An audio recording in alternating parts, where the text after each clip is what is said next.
Αυτή είναι η εικόνα που διάλεξα. Έχω δει ότι οτιδήποτε έχει να κάνει με το ζωικό βασίλειο, οι μαθητές μου το λατρεύουν. Οπότε θα κάνουμε έναν αυτοσχεδιασμό πάνω σε αυτή την όμορφη εικόνα. Έχουν μαζευτεί τα ζώα. Έχουν μια μικρή γιορτή.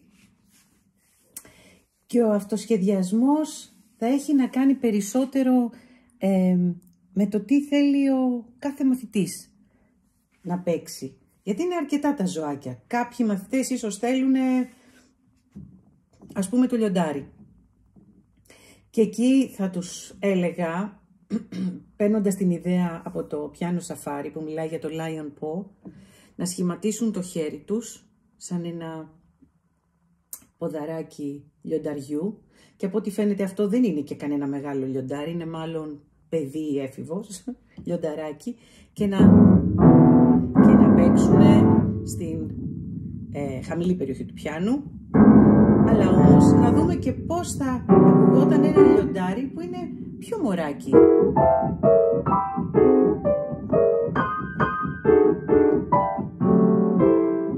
Θα παίζαμε τη χελώνα, η οποία χελώνα δεν είναι και πολύ γρήγορη. Θα παίζαμε πάρα πολύ αργά. Θα παίζαμε ουνίσονο ή μπορεί να παίζαμε και τα δύο χέρια σε μία απόσταση. Εδώ μια έκτη, μπορεί μια τρίτη.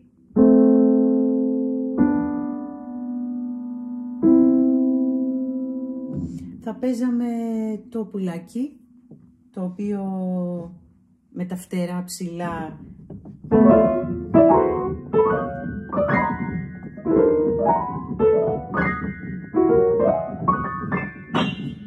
θα κάναμε σίγουρα cross hands. Θα παίζαμε ίσως μόνο δύο νότες. Θα προσπαθούσαμε να κάνουμε τρίτες. Τυχαία, όποιες τρίτες θέλει το παιδί.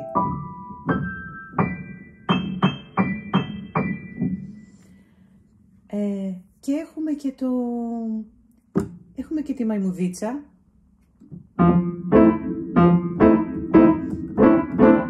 Μπορεί να παίζαμε σχεδόν σαν γροθιά. Μόνο στα μαύρα πλήκτρα ίσως.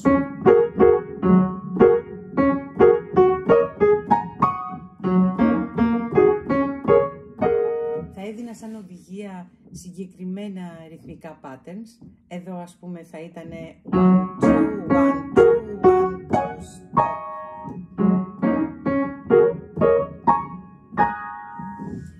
Και τι άλλο να πω. Να πούμε και για τον ελέφαντα. Δεν είμαι σίγουρη ότι είπαμε για τον ελέφαντα. Ο ελέφαντας θα μπορούσε να είναι κλασικά βαριά βήματα. Όμως βλέπουμε και ελέφαντες που τρέχουν.